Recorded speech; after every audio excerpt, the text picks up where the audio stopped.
என்பது இப்படித்தான். பாவம் அது பழி வாங்கும், அது விடாது, துரத்தி துரத்தி பிடிக்கும், பரம்பரை பரம்பரையாக பாவம் தாக்கும். பாவம் என்பது பயங்கரமானது. அதை நாம் அவ்வப்போது அழித்து விட வேண்டும், தௌபா செய்து விட வேண்டும், இஸ்திக்ஃபார் ஓதிவிட வேண்டும், பாவத்தில் கவனமாக இருக்க வேண்டும்.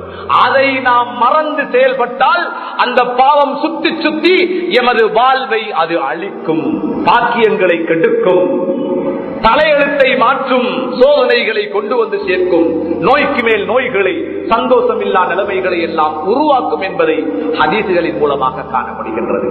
இப்லீஸை பாருங்கள், வானலோக ஆட்சியிலே இருந்தான், எவ்வளவு ஒரு நெருக்கத்திலே அவன் இருந்தான், மலக்குமார்களுடைய புழக்கத்திலே அவன் இருந்தான், இந்த பூமியின் ஆட்சி அவனுக்கு கொடுக்கப்பட்ட ஒரு அந்தஸ்துக்குரியவனாக அந்த இப்லீஸ் இருந்தான். ஆனால் அவன் செய்த ஒரே ஒரு பாவம், ஒரே ஒரு பாவம், என்ன நடந்தது? சபிக்கப்பட்டான், ரெண்டு உலகத்திலையும் நாசமாக்கப்பட்டான். செய்த ஒரு பாவம், என்ன பாவம்? ஒரு சுஜூதை விட்டான், ஒரு சுஜூது செய்யல, ஒரே ஒரு சுஜூத். யாருக்கு? ஆதமுக்கு. அல்லாஹ் சொன்னான், உஸ்ஜுது லி ஆதம், மலக்குமார்களே, இப்லீஸே, இந்த ஆதமுக்கு சுஜூது செய்யுங்கள் என்ற ஒரு கட்டளை. மலக்குமார்கள் எல்லாம் சுஜூதுக்கு சென்றார்கள். இப்லீசுடைய முதுகு குனியவில்லை. அல்லாஹ் அழைக்கின்றான் சுஜூதுக்கு. மலக்குகள் எல்லாம் முதுகை குனித்தார்கள், தலையை கொண்டு போய் நிலத்திலே சேர்த்தார்கள். ஆனால் இப்லீஸ் என்பவனுடைய முதுகு வளையவில்லை, சுஜூதுக்கு செல்லவில்லை. இது இப்லீஸின் குணம். அதான் சொல்லப்படுகிறது, 5 நேரம் பள்ளி வாசலுக்கு அல்லாஹ் அழைக்கின்றான். சிலர் ஓடி வருகிறார்கள், இன்னும் சிலருடைய முதுகு வளைவதில்லை. அது இப்லீஸ் குணம். அல்லாஹ் அழைத்தாலும் நான் வளைய மாட்டேன், எனது தலையை சுஜூதிலே கொண்டு போய் சேர்க்க மாட்டேன் என்றால் அது இப்லீசுடைய குணமா இருக்கிறது. அவன் தான் சுஜூது செய்ய விரும்பாதவன். அல்லாஹ் சொன்னான், இந்த ஆதமுக்கு சுஜூது செய்யுங்கள். மலக்குமார்கள் எல்லாம் சொன்னதை கேட்டு தலையை கொண்டு போய் சேர்த்தினார்கள். ஆனால் இப்லீஸ் நிமிர்ந்து நின்றார். யாருக்கு சுஜூது செய்யல? ஆதமுக்கு. அல்லாஹ் அதே நேரத்தில் அல்லாஹ் சொல்லி இருந்தா, இப்லீஸ் எனக்கு சுஜூது செய் என்று சொல்லி இருந்தால் இன்றைக்கு வரைக்கும் சுஜூதில் இருப்பான். சுஜூதை மறுத்தது அல்லாஹ்வுக்கு அல்ல, ஆதமுக்கு. எத்தனை சுஜூது? ஒன்றே ஒரு சுஜூதை ஆதமுக்கு மறுத்ததனால் ஈருலகிலும் சபிக்கப்பட்டு நிரந்தர நரகவாசியாக அதை இப்லீஸ் மாறினார். என்ன காரணம்? பாவம். பாவம். ஒரு சுஜூதை விட்டார்கள். தொழாதவர்கள் சிந்திக்க வேண்டும். இப்லீஸ் கூட அல்லாவுக்கு சுஜூது செய்ய ஏலான்னு சொல்லல, ஆதமுக்கு ஏலா. இந்த மனுஷனுக்கு என்னால சுஜூது செய்ய முடியாது, அவன் அதைத்தான் மறுத்தான். ஆனால் தொழாதவர்கள் உள்ளத்திலே கொள்ளுங்கள், நீங்கள் யாருக்கு சுஜூதை விடுகிறீர்கள்? படைத்தவன் அல்லாஹுக்கு சுஜூதை விடுகின்றீர்கள். இப்லீஸை விட ஒரு படி மேலே நீங்கள் துணிச்சல் கொண்டிருக்கிறீர்கள். அவன் கூட ஒரு சுஜூதை மட்டும்தான் விட்டான். தொழாதவர்கள் ஒரு நாளைக்கு 34 சுஜூதுகளை விட்டுக் கொண்டிருக்கிறார்கள். 34 சுஜூத். ஒரு சுஜூதை விட்ட அவனுக்கு 2 உலகிலும் தண்டனை என்றால், ஒரு நாளைக்கு 34 சுஜூதுகளை விட்டுக் கொண்டு வாழுகிறோமே தொழாதவர்கள். படியுங்கள் பாடத்தை இப்லீசுடைய சரித்திரத்திலிருந்து. அவன் கூட அல்லாஹ்வுக்கு சுஜூது செய்ய முடியாதுன்னு சொல்லல, ஆதமுக்கு செய்யலாம். தொழாதவர்கள் தினமும் அல்லாஹ்வுக்கு 34 சுஜூதுகளை மறுத்து கொண்டிருக்கிறார்கள். எவ்வளவு பெரிய பாவம்! பாவம் பாக்கியத்தை பிடுங்கும், நல்ல நிலைமைகளை அழித்துவிடும், துக்ககரமான நிகழ்வுகளை கொண்டு வந்து சேர்க்கும், உள்ளத்திலே இருட்டை ஏற்படுத்தும். கண்ணியத்துக்குரியவர்களே, பாவம் என்பது இப்படித்தான். எத்தனையோ சமூகத்தினர்கள் அழிக்கப்பட்டார்கள், கல் மாறி பொழியப்பட்டது. ஏன்? அவங்க செஞ்ச பாவம். வெள்ளத்தில் அல்லாஹ் அழித்தான். தூஃபான் என்கின்ற வெள்ளத்திலே 83 பேரை தவிர அத்தனை படைப்பினங்களையும் உலகத்திலே அல்லாஹ் அழித்து நாசமாக்கினான். ஏன்? அவங்க செஞ்ச பாவம். ஒரு சத்தத்தை ஏற்படுத்தி அந்த சத்தம் காதுக்குள்ளே புகுந்து காது குருத்தை பிளந்து காட்டை பிளக்க செய்து எத்தனையோ சமூகங்களை அல்லாஹ் அழித்தான். என்ன காரணம்? பாவம். அவர்கள் செய்த பாவங்கள் தான். பாவம் அதை கண்டு அல்லாஹ் எப்பவுமே பொறுக்க மாட்டான். ஒரு நாள் அல்லாஹ்வுக்கு கோபம் வரும். ஸல்லல்லாஹு அலைஹி வஸல்லம் அவர்கள் சொன்னார்கள், இந்த சமூகத்துல இரவு காலங்கள் எப்படி கழியுது. இரவு காலங்கள் சொன்னாங்க, மகரிபுக்கு பின்னால தூங்காதீங்க, இஷாக்கு பின்னால கதைச்சு கொண்டிருக்காதீங்க. மகரிபுக்கு பின்னால தூங்கவான், இஷாவுக்கு பின்னால கதைச்சு கொண்டிருக்கவான். ஆனால் நீங்கள் உங்களுடைய மனைவியை சந்தோஷப்படுத்துவதற்காக ஒரு கணவனும் மனைவியும் தங்களுக்கு இடையிலே உரையாடிக் கொள்வது குற்றமாக. கதைக்க கூட வேணாம் என்று சொன்னாங்கண்டா, மியூசிக் கேட்கலாமா, ராவைக்கு படம் பார்க்கலாமா, அசிங்கத்தை பார்க்கலாமா, ஆபாசத்தை பார்க்கலாமா, அந்நிய பெண்களோடு செக் பண்ணலாமா? கண்ணியத்துக்குரியவர்களே, கதைத்துக் கொண்டிருப்பதை ரசூலுல்லாஹ் தடுத்தார்கள் என்றால் கதைப்பது பாவம் அல்ல. ஆனால் இரவு நடுநிசி வரை, ஜாமம் வரை பாவத்திலே ஈடுபடக்கூடிய சமூகம் எவ்வளவு கவனமாக இருக்க வேண்டும். ரசூலுல்லாஹ் சொன்னார்கள், ஏன் இந்த சமூகம் ராவு காலங்கள் மியூசிக் இசையில காலத்தை கடத்துவாங்க, பாவத்தில, அநியாயத்தில, ஹராத்தில, ஆபாசத்தில இரவு நேரத்தை கடத்துவார்கள். ஒரு நாள் அல்லாஹ்வுக்கு கோபம், இந்த நாளும் அல்லாஹ் பார்த்துட்டீமா. நீங்க பாவம் செய்றீங்க, இசைய கேட்கிறீங்க, அரைகுறை நிர்வாண கோலத்திலே பெண்களை பார்க்கிறீர்கள், ஆபாச காட்சிகளை பார்க்கிறீர்கள், பாவ உணர்வோடு இரவு நேரத்திலே தூங்குகிறீர்கள், படுக்கைக்கு பாவ உணர்வோடு செல்லுகிறீர்கள். எந்த நாளும் அல்லாஹ் பார்த்துட்டு இருப்பான். ஆனால் ஒரு நாள் அந்த இறைவனுக்கு கோபம் வரும், கோபம் ஏற்படும். கோபம் வந்தா இரவையிலே நீங்கள் மனிதர்களாக தூங்குவீர்கள். காலையில் எழும்புகின்ற போது பன்றிகளாக, குரங்குகளாக அல்லாஹ் முகங்களை மாற்றி இருப்பார். இது ஒரு நாளைக்கு கோபம். அல்லாஹ் பாதுகாத்தவர். கண்ணியத்துக்குரியவர்களே, பாவத்துக்கு இவ்வளவு சக்தி இருக்கிறது. மனிதனை குரங்காக மாற்றுகின்ற சக்தி, மனிதனை பன்றியாக மாற்றுகின்ற சக்தி பாவத்துக்கு இருக்கிறது. எனவே பாவத்தோடு விளையாடாதீர்கள், அதனை உங்கள் வாழ்விலே வைத்துக் கொள்ளாதீர்கள். அவ்வப்போது தௌபா செய்து அழித்து விடுங்கள்.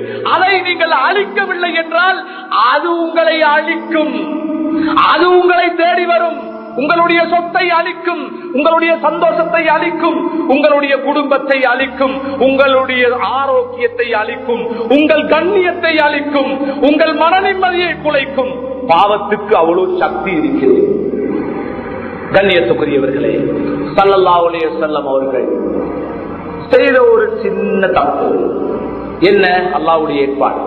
யஹூதிகள்ல கொஞ்சம் பேர் வந்து கேட்டாங்க, ஒரு செய்தியை கேட்டாங்க. ரசூலுல்லாஹ் சொன்னாங்க, நான் நாளைக்கு சொல்றேன், என இரவுக்கு ஜிப்ரீல் அலைஹிஸ்ஸலாம் வாரண்டிக்கிறான், நான் உங்கள்கிட்ட கேட்டு நாளைக்கு நான் உங்களுக்கு இன்ஃபார்ம் பண்றேன்.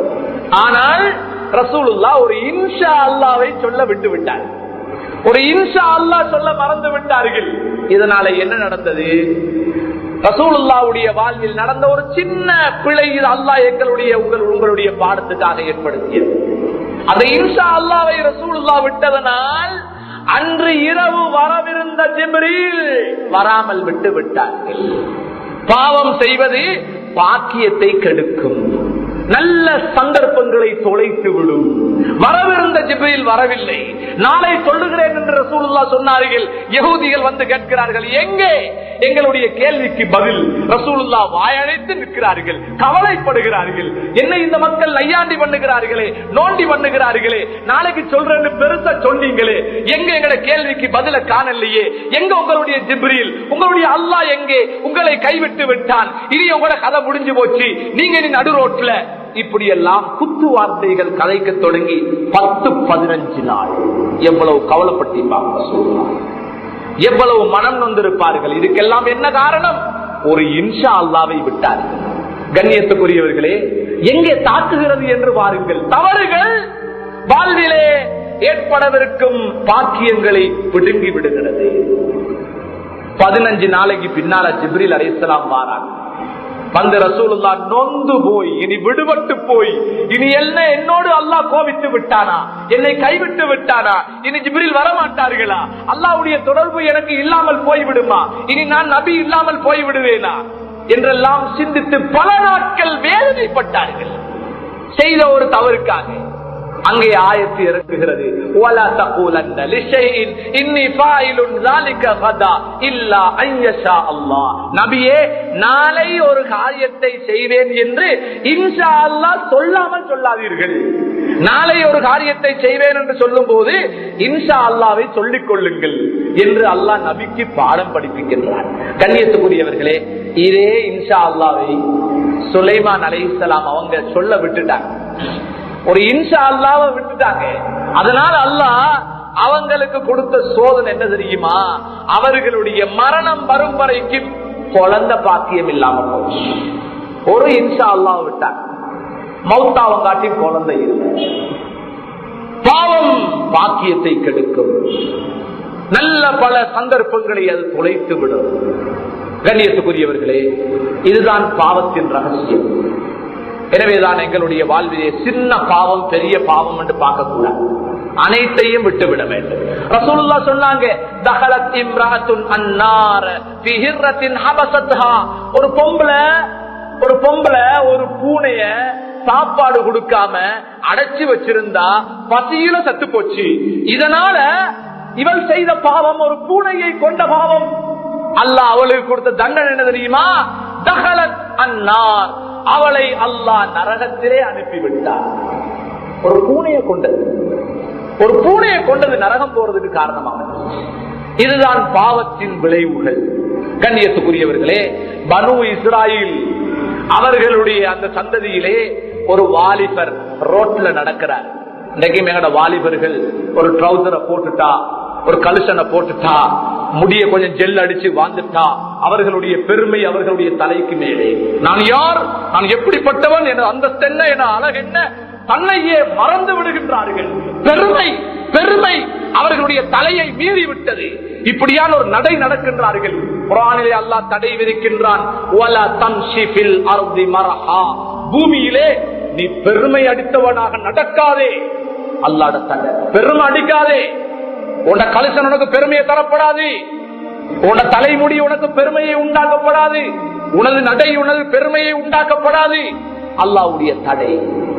அந்த வாலிபரு உடுத்த உடுப்பு, அந்த நடையிலே ஒரு பெருமையாக நடக்கிறாரு. மக்கள் எல்லாம் அவருடைய அழகை கண்டு புதினப்படுகிறார்கள். இவ்வளவு அழகான வாலிபர், இவ்வளவு அழகான உடை, இவ்வளவு அழகான நடை. புதினப்படுகின்ற போது அவருடைய உள்ளத்துல இன்னும் பெருமை கொஞ்சம் கூடுச்சு. பெருமைக்கு மேல பெருமை சேர்ந்துச்சு. படைச்சவன் இந்த பெருமை அடிப்பதை விரும்புவதில்லை. பெருமை அடிப்பவர்களுக்கு நீண்ட கால வாழ்வும் இல்லை. அல்லாஹ் அவரை என்ன செஞ்சான்? நடையில் பெருமை, உடையில் பெருமை. அல்லாஹ்ட கோபம் அவனுக்கு இறங்கிச்சு. அல்லாஹ் அவனை கடலை கொட்டைய போல சின்னதா மாற்றினான். நடையில் பெருமை, உடையில் பெருமை. ஒரு கடலை கொட்டைய போல அல்லாஹ் சின்னதா மாத்தி இன்றைக்கும் அவன் பூமிக்குள்ள புதைஞ்சு கொண்டிருக்கிறான். புல்லுக்கு போய் என்ன பாவம்? கொலை செஞ்சானா? அடுத்தவன் காணிய குடிச்சானா? அடுத்தவனுக்கு பொல்லு வச்சானா? செய்த பாவம் பெருமை ஒன்று மட்டும்தான். இன்றைக்கும் காரூன போல பூமிக்குள்ள புதைந்து கொண்டிருக்கின்றார். எவ்வளவு கவனமாக இருக்கிறோம். சின்ன சின்ன ஒத்த பாவங்கள், தனிப்பாவங்கள், தனி பாவங்கள், சின்ன பாவங்களால் சமூகம் இன்றைக்கு பெரிய அளவுல பாதிக்கப்பட்ட வரலாறுகளை நாம் கண்டு கொண்டிருக்கின்றோம். தொழுகிறது பாவம் இல்லை, நல்ல விஷயம். இமான் ஜமாத்தோடு தொழுகிறோம். ஹஸ்ரத்துக்கு முந்தி வேலை பார்க்கப்படாது. ஹஸ்ரத் ருக்குக்கு போன பிறகுதான் மாமும்கள் ருக்குக்கு போகும். அவர் சுஜூது போன பிறகுதான் நாங்க சுஜூது போவோம். அவருக்கு முந்தி நாங்க தலையை தூக்கப்படாது. ரசூலுல்லாஹ் கேட்டாங்க, ஆமா யக்ஷா அஹதுக்கும், உங்கள ஒருத்தருக்கு பயம் இல்லையா? நீங்க பயப்படுறது இல்லையா? தொழும்போது ஹஸ்ரத்துக்கு முந்தி, இமாமுக்கு முந்தி நீங்க தலையை தூக்குறீங்க, இமாமுக்கு முந்தி ருக்குக்கு போறீங்க, இமாமுக்கு முந்தி சுஜூது போறீங்க, உங்களுக்கு பயம் இல்லையா? அல்லாஹ் உங்களோட மூஞ்ச கழுத முகமா மாத்துவார். ஹராம் செய்யல, பாவத்தை செய்யல. ஹஸ்ரத்துக்கு முந்தி தலையை தூக்கின, ஹஸ்ரத்துக்கு முந்தி ருக்குக்கு போன, ஹஸ்ரத்துக்கு முந்தி சுஜூது போன, எவ்வளவு பெரிய பாவம்! படைச்சவனோட மூஞ்ச கழுதையா மாத்துவார். பயந்து கொள்ளுங்க, இமாமுக்கு பின்னால் செயல்படுங்க, அவசரப்படாதீங்க என்று ரசூலுல்லாஹ் எச்சரித்தார்கள். ஒரு பெரியதோர் முஹத்திஸ், ஹதீஸ் பாடம் நடத்தக்கூடிய ஒரு பெரியதோர் முஹத்திஸ் திரை மறைவாக நின்று ஆயிரக்கணக்கான மாணவர்களுக்கு பாடம் நடத்துகிறார்கள். எல்லா மாணவரும் கேட்டாங்க, இவ்வளவு பெரிய ஒரு முஹத்திஸ், ஏன் நீங்க திரை மறைவா நிக்கிறீங்க? முன்னுக்கு வந்து பாடம் நடத்தலாமே, நாங்கெல்லாம் ஆம்பளைகள் தானே. அவங்க சொன்னாங்க, என் முகத்தை முழு காட்ட எனக்கு விருப்பம் இல்லை. ஏன்? நான் ஒரு ஹதீஸை வாசித்தேன், தொழும்போது இமாமுக்கு முன்னால் தலையை தூக்கினால் அவருடைய முகத்தை அல்லாஹ் கழுதை முகமாக மாற்றுவான். இது நடக்குமா என்று நான் சந்தேகித்தேன். ஒரு நாள் தலையை தூக்கினேன், அல்லாஹ் என்ற மூஞ்ச கழுத முகமா மாற்றினான். இவ்வளவுக்கும் நான் லட்சக்கணக்கான ஹதீஸ பாடமாக்கின முஹத்திஸ், பெரியோர் ஷேகுல் ஹதீஸ். ஆனா முகம் கழுத முகம். என்ன பாவம் செஞ்ச? என்ன பாவம் செஞ்ச? கண்ணியத்துக்குரியவர்களே, இமாமுக்கு முந்தி பாஞ்சு கொடுத்த, அவசரம் அவசரம், இமாமுக்கு முந்தி சுஜூது போன, இமாமுக்கு முந்தி சுஜூதுல தலையை தூக்கின, எவ்வளவு பெரிய பாவம். எனவேதான் நான் இந்த விஷயத்துல கவனம் வைக்கும். நிறைய பாவங்கள் உங்களோட வாழ்க்கையில நடந்து கொள்கிறேன். எச்சரிக்கை, மிச்ச கவனம் வைக்கும். ஸல்லல்லாஹு அலைஹி வஸல்லம் அவர்கள் அவர்களுடைய ஒரு கழுதையிலே ஏறி வருகிறார்கள். முன்னாலே 2 கபறுகள். அந்த கழுதை அந்த கபரை தாண்டி போக மறுக்குது, அது துடிக்குது, துள்ளி பாயுது. ரசூலுல்லாஹ் விழ பார்க்கிறாங்க. புரிந்து கொண்டார்கள் ஸல்லல்லாஹு அலைஹி வஸல்லம் அவர்கள். சொன்னார்கள், இந்த கபரிலே இருக்கின்ற 2 பேரும் தண்டிக்கப்பட்டு கொண்டிருக்கிறார்கள். கபருக்குள்ள வேதனை நடந்து கொண்டிருக்குது. சொன்னாங்க, கபரில் உள்ளவங்க பெரிய பாவம் செஞ்சதுனால தண்டனை அல்ல, சின்ன பாவத்துக்காக தண்டிக்கப்படுறாங்க. சின்ன பாவம் கபர்ல தண்டனை. ரசூலுல்லாஹ் அது விளங்குது. சொன்னாங்க, அதுல ஒருவர் அவர் ஒழுங்கா பாத்ரூம் வைத்துட்டு சுத்தம் செய்யல, அடுத்தவனுக்கு அநியாயம் இல்ல, அவருக்குள்ளே பிரச்சனை. அவர் ஒழுங்கா வெளிவாசல் வைத்துட்டு ஒழுங்காக சிறுநீர் கழிச்சிட்டு துப்புரவு செய்யறதில்ல, ஒழுங்கா துப்புரவு செய்யல, நஜீஸோடு வந்தாரு. இதனாலதான் கபூர்ல அவருக்கு தண்டனை. அடுத்தவரு மஷாபின் நமீமா, கோல் சொல்ற பழக்கம். இங்கால உள்ள செய்தி அங்கால சொல்லி குத்தி விடுறது, முகப்பத்தை கெடுக்கிறது, நட்ப அழிக்கிறது, ஒத்துமையை சீரழிச்சு சமூகத்தை குழப்பி அடிச்சு குடும்பத்தை 2ஆ பிரிச்சு ஊரை 2ஆ பிரிச்சு இப்படி இந்த பிரிவினை வேலை செய்யறாங்களே, இவங்களுக்கு தான் கபூர்ல அடுத்தது. சின்ன சின்ன பாவங்கள், ஆனால் கபூர்ல தண்டனை. கண்ணியத்துக்குரியவர்களே, எவ்வளவு பெரிய பாதிப்புகள் என்று பாருங்கள். இதைத்தான் ரசூலுல்லாஹ் சொன்னார்கள், இன்னர் ரஜுல் லயுஹரமுர் ரிஸ்க் பிஸ்ஸன்பி யுஸீபு. மனிதன் செய்கின்ற பாவங்கள் அவன் வாழ்க்கையில பெரிய பெரிய பாக்கியங்களை அது கலட்டிவிடும். ஒரு கணவன் ஒரு மனைவி வசதி படைத்தவர்கள், கடுமையான வசதி, பெரியதோர் வியாபாரி, சந்தோஷமாக பகல் நேரத்திலே சாப்பிட்டு கொண்டிருக்க ஒரு பிச்சைக்காரன் கதவை தட்டி எனக்கு ஒரு புடி சாப்பாடு தாங்க என்று கேட்கும் போது மனைவியினுடைய உள்ளத்திலே உதவி செய்யணும் என்கிற ஆசை. ஆனால் அந்த வசதிக்கார கணவனுக்கு அந்த ஏழைக்கு உதவணும் என்கிற ஆசை வரல. அதனால அந்த ஏழையை விரட்டிட்டார். இது ஒரு தவறு, இது ஒரு பாவம். அம்மசாயில் பல தன்ஹர், கேட்டு வாரவனை விரட்டாதீங்க, எதையாவது கொடுத்து சந்தோஷப்படுத்துங்க. ஆனால் வசதி படைத்த இந்த கணவர் அந்த ஏழையை கவனிக்காமல் விரட்டி விட்டார். இது செஞ்சது ஒரு பாவம். இந்த பாவம் எங்கால இவரை பிடிக்குதுன்னு பாருங்க. ஒரு ஏழைக்கு உணவளிக்காமல் துரத்திய பாவம், ஒரு ஏழையை சாப்பாடு கொடுக்காமல் விரட்டி அடித்த பாவம், இது சுத்தி சுத்தி சுத்தி சுத்தி இவருடைய வாழ்வை விடவில்லை. இவருடைய வியாபாரத்திலே நஷ்டத்தை ஏற்படுத்தி பெரும் வியாபாரி, பிறகு காலப்போக்கிலே ஒரு பெரிய கடனாளியாக மாறுகின்றார். பெரியோர் கடனாளி, பங்களோட்டாவுறாரு, முழு சொத்தையும் இழக்கிறாரு. என்ன பாவம்? என்ன பாவம்? ஒரு ஏழைய விரட்டின பாவம். அது அவரே தெரியாது. நானும் நீங்களும் படித்துக் கொள்வோம். ஒரு ஏழைக்கு உணவளிக்காமல் துரத்திய பாவம் அவருடைய பணத்தை பிடுங்கியது. அவர் ஏழையா மாறினார். மக்கள் எல்லாம் தேடி தேடி வர தொடங்கிட்டாங்க. அந்த மனைவி சொன்னா, தயவு செஞ்சு என்ன விட்டுடுங்கோ. அந்த மனைவி கணவன்ல இருந்து பிரிஞ்சு போயிட்டார். அல்லாஹ் முதலாவது சொத்தை பிடுங்கினார், இரண்டாவது சாலிகான மனைவியை பிடுங்கினார். செஞ்ச பாவம் என்ன? ஒரு ஏழையை விரட்டினார்.